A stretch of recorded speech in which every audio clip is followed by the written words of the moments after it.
All right, that's what I've been trying to get to you all for maybe 6 or 7 minutes, but this Facebook thing sometime causes you to have some serious problems, and they try to change it up.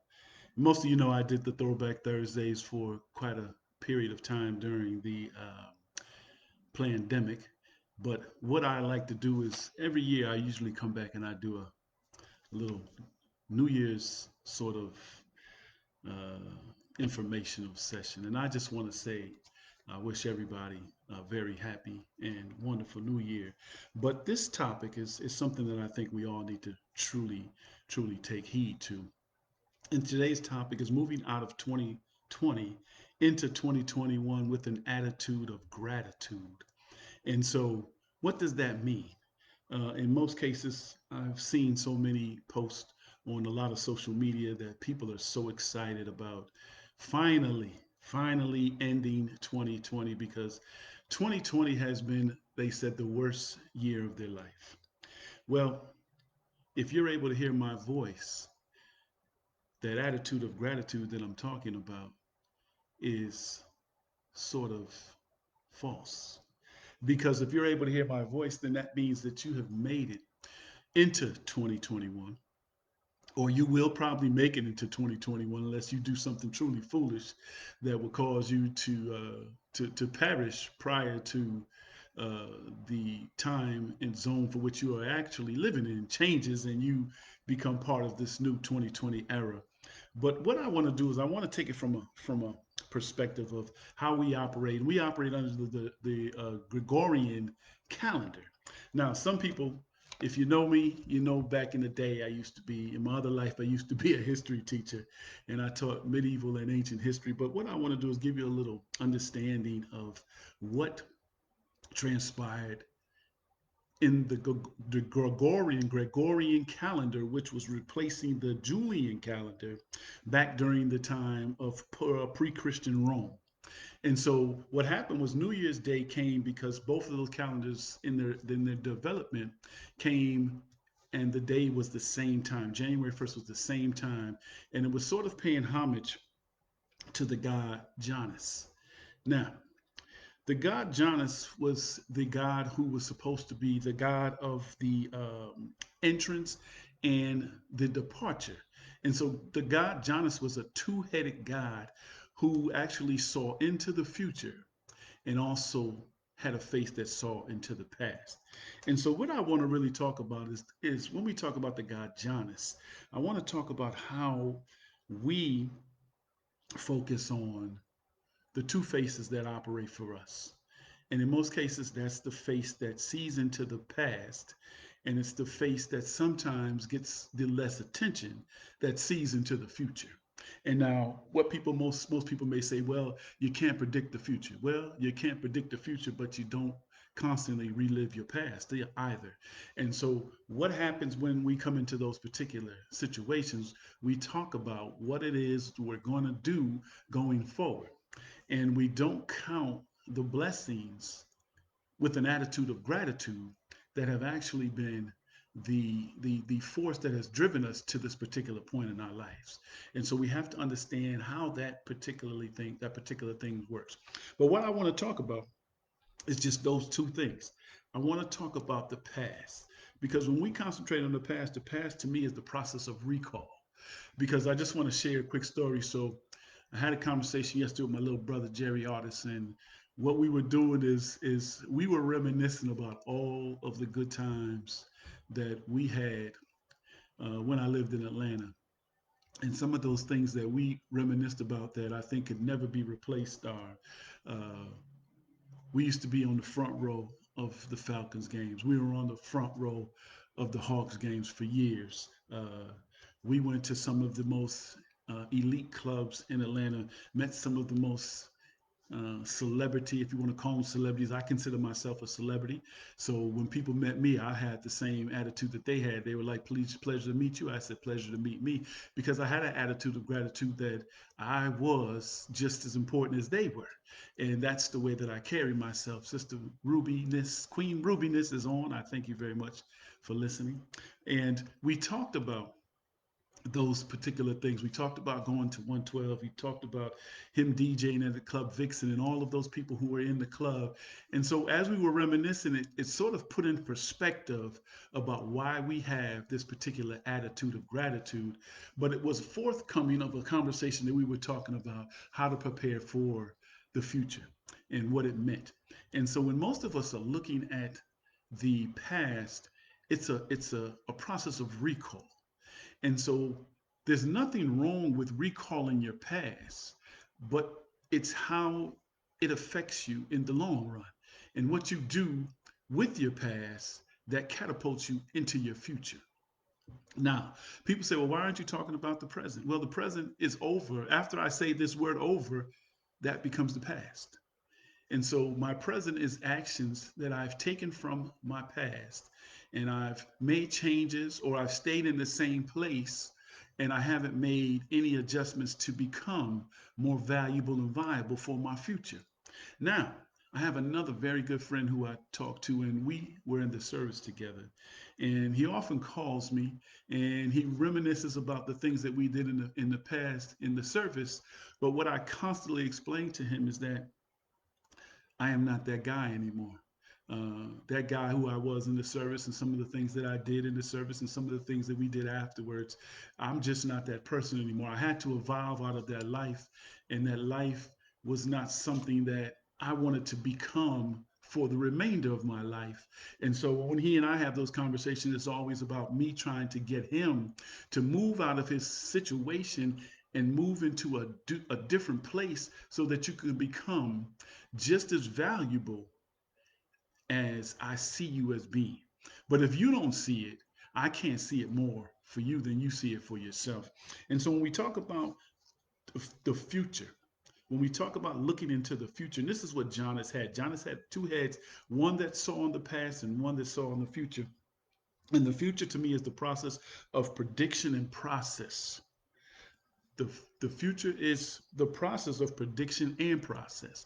So it's how you think about things, how you put things together that you predict what's going to happen in the future. But what is the process that you use to move the pendulum towards the future?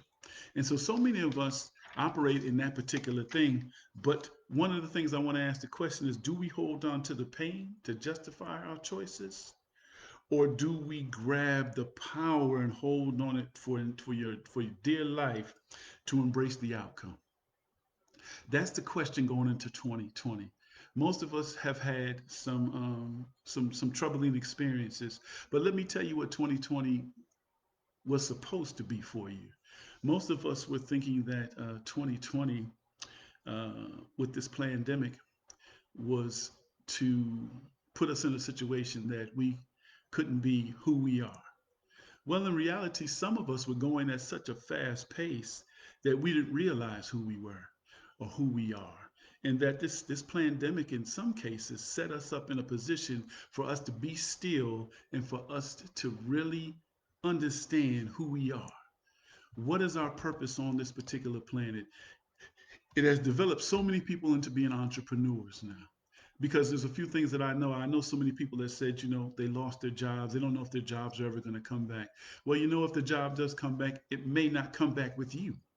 So what have you done in that particular time to advance what you're going to do? Don't wait for tomorrow to wake up and start planning for 2021. You should have already had a plan of action in place so that when you wake up in the morning, if you're blessed to be woken up in the morning, that your plan will still be in execution. Your plan will still be going. 2020 was a year that we have never experienced before. But 2020 also gave us an opportunity to find who we truly are. 2020 gave us a chance to understand the two heads of Janus. Do we hold on to the pain of the past, or do we grasp on to the power of the future and make our lives extremely extraordinary like they were meant to be? Now, for me, 2020, there were some things that happened. 2020 almost came to a screeching halt for me just about a week ago. Some of you who have seen on Facebook that, my mother, the crazy thing for you to do is to hear your phone ringing at 3 o'clock in the morning. And you know that at 3 o'clock in the morning, there's something going on that you don't want to engage in at that particular time. And at 3 o'clock in the morning, so I get up, I answer the phone. My sister tells me my mother's rushed to the hospital. So my mother had to have emergency surgery, but like we say to the creator, we give the glory that she is now doing better. She is in her own room, and I just spoke to her today, and she says that she'll be coming home tomorrow. So 2020 could have taken me into that mindset that a lot of people have and said 2020 was a terrible year. But for me, 2020 was an amazing year because I got a chance to really sit down and reflect and find out who Rory T. Edwards was. What is Rory T. Edwards' value to the world, to himself, to his children, to his grandchildren, to his circle of influence going forward? And I think that that's what you need to do. So, whatever you have planned for tonight, I hope that the plans are that you be grateful and you take an attitude of gratitude that you're still here to even hear my voice. There are so many people that we see that have perished in the year 2020, and they concentrate on that number. So what we think is we're all in a frenzy. But there's a statement that I believe that is part of the whole scheme here. Is a statement that a lady shared with me many years ago in my leadership role in the NAACP, and she told me that in most situations that control the masses, what they do is they sell you the lie with authority, and then they attach it to something emotional. Again, I'm going to tell you what this is. They sell you the lie with authority, and then they attach it to something emotional. So I want you to really marinate that, sit on that, and prophesize that in your mind as you're thinking about what you're going to do going forward. We are in some times that will definitely succumb because this world has been in situations like this before, but not in modern times. And as modern people who have been controlled by words, have been controlled by different scenarios and segments of information, sometimes we get lost in the fact that we don't have control over those particular actions. But what I want to say is that I hope I'm not trying to dampen anybody's dreams going forward in 2021. I just want you to know that as you move forward with this attitude of gratitude, please write down all of the things that you are excited about, all the things that you are excited about, and all of the things that have been a true blessing to you in 2020. And take those things and write down all of the negative things that have happened and see which list is bigger. I guarantee you, if you write down the things that you have attitude of gratitude towards, that you will see that there are many more things in your life that you should be thankful for, and that you should not harp on the fact that you had to sit down for a little bit of time for reflection. As we move out, I want to say I wish everybody a very happy and prosperous, productive, powerful, and and wonderful new year going forward. And as you move into 2021, think about it as coming out of 2020 with a colossal explosion of power that's going to elevate you to heights that you have never imagined. But it also comes from who you get your information from, who you find as your circle of influence, and who you believe is telling you the truth. Because nobody is in control of your future as much as you are. It's your man Rory T. Edwards.